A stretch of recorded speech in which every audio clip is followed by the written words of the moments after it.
एक सुंदर सब्जियों के गांव में आलू, टमाटर, गाजर, प्याज और छोटा मटर खुशी खुशी रहते थे।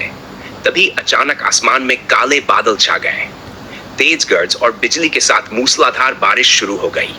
कुछ ही मिनटों में पूरे गांव में भयानक बाढ़ आ गई। पानी का बहाव इतना तेज था कि सभी अपनी जान बचाने के लिए भागने लगे। तभी छोटा मटर तेज पानी में बहने लगा। मटर, बचाओ, बचाओ, कोई मेरी मदद करो। ये देखकर बहादुर आलू बिना एक पल गंवाए बाढ़ के पानी में कूद पड़ा। आलू, डरो मत, मैं तुम्हें बचा लूंगा।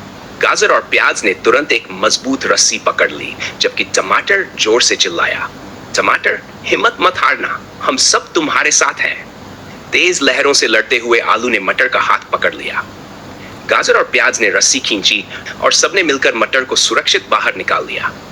बारिश रुकने के बाद पूरे गांव में खुशी की लहर दौड़ गई। मटर ने आलू को गले लगा लिया और बोला, मटर, धन्यवाद, आपने मेरी जान बचा ली। आलू मुस्कुराकर बोला, सच्चा हीरो वही होता है जो मुश्किल समय में दूसरों की मदद करे। मुसीबत के समय एक दूसरे की मदद करना ही सबसे बड़ी बहादुरी है।